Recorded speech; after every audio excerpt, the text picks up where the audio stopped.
दोस्तों, भले ही यूरोपियन देश कितने ही शक्तिशाली हो जाएं, भले ही इनके पास अकूत संपत्ति आ जाए, लेकिन एक चीज इनकी सैकड़ों सालों से चली आ रही है, वो है चोरी करने की आदत। जब जब यूरोपियन देश फंसते हैं तो ये चोरी का ही रास्ता अपनाते हैं। इस बार भी कुछ ऐसा ही हो रहा है। दरअसल आप सभी लोग जानते हैं कि रूस ने सीधी धमकी दे दी है कि सर्दियों में तुम्हारी गैस हम बंद कर देंगे, और इसकी शुरुआत रूस ऑलरेडी कर चुका है। यूरोप को सप्लाई होने वाली गैस रूस ने ऑलरेडी हद से ज्यादा कम कर दी है।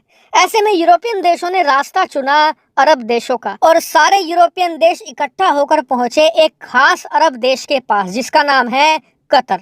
इन्होंने कतर से कहा कि तुम्हारी जितनी भी एलएनजी गैस है वो सारी की सारी यूरोपियन देशों को सप्लाई होनी चाहिए। लेकिन आप कहेंगे कि यार पूरे अरब वर्ल्ड में बहुत सारे बड़े बड़े देश हैं, सऊदी अरेबिया है, ईरान है, कुवैत है, इराक है, ये एक छोटे से देश कतर के पास ही क्यों पहुंचे? तो इसका कारण है, आप स्क्रीन पर देखिए। कतर इस पूरी धरती का दूसरा सबसे बड़ा एलएनजी गैस एक्सपोर्ट करने वाला देश है।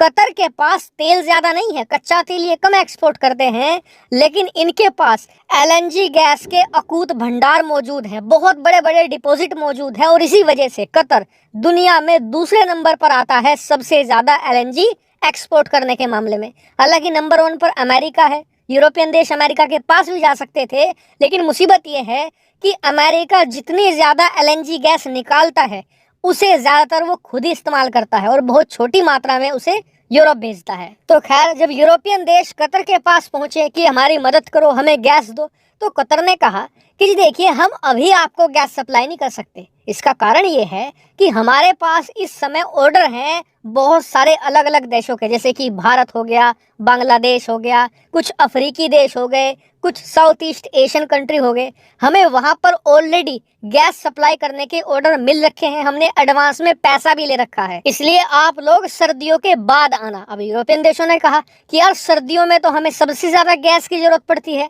वरना हमारे लोग ठंड में मारे जाएंगे, हमारी इकोनॉमी पूरी तरीके से बैठ जाएगी।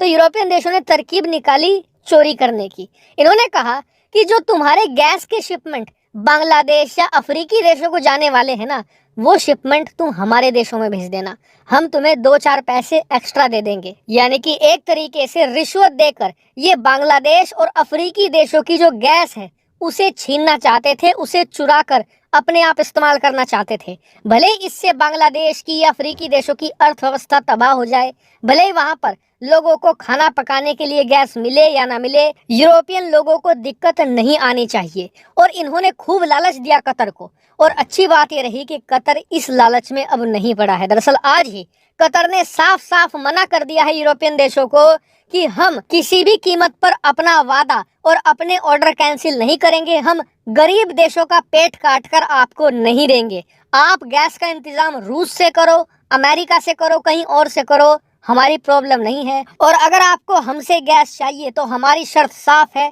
आज ही हमें उसका ऑर्डर दो, सारी पेमेंट दो, उसके बाद उसकी डिलीवरी आपको मिलेगी अब से 8-10 महीनों के बाद, यानी कि 2023 के जून जुलाई के महीने के बाद। और कतर के इस मुंह तोड़ जवाब को सुनकर इस समय पूरे यूरोप का दिल बैठा जा रहा है, क्योंकि सबको ये लग रहा है कि सर्दियां उनके सर पर आ चुकी हैं, इन सर्दियों का गुजारा कैसे होगा। क्योंकि आपकी जानकारी के लिए बता दूं कि अभी यूरोप में सर्दियां बस शुरू ही हुई हैं, और यूरोप के जो छोटे देश हैं जिनके पास ज्यादा संसाधन मौजूद नहीं है, जैसे कि चेक रिपब्लिक, क्रोएशिया वगैरह, यहाँ पर सर्दियां इतनी ज्यादा हो गई हैं कि स्कूल के बच्चों को कंबल बांटे जा रहे हैं, कंबल ओढ़कर तब पढ़ाई की जा रही है। ऐसा क्यों? क्योंकि गैस बचाने की कोशिश है पूरे यूरोप में, क्योंकि यूरोप के लोगों को पता है कि उनके पास इतनी गैस मौजूद है कि या तो उससे खाना पकेगा सर्दियों में, या फिर उनके घर गर्म रह सकेंगे। इसीलिए यूरोप बुरी तरीके से फंस चुका है, और इसीलिए खबर आई है कि बहुत सारे छोटे यूरोपियन देश जिनके पास ज्यादा संसाधन मौजूद नहीं है, वो रूस की शरण में वापस जा सकते हैं। और इसको लेकर पूरे यूरोप में माहौल भी तैयार हो गया है। यूरोप के लगभग हर एक देश में प्रदर्शन हो रहे हैं नाटो के खिलाफ और यूरोपियन यूनियन के खिलाफ। हालांकि मैं इस मामले पर आपको अपडेट लगातार देता रहूंगा। अगर आपने अभी तक चैनल को सब्सक्राइब नहीं किया है तो प्लीज कर लीजिएगा।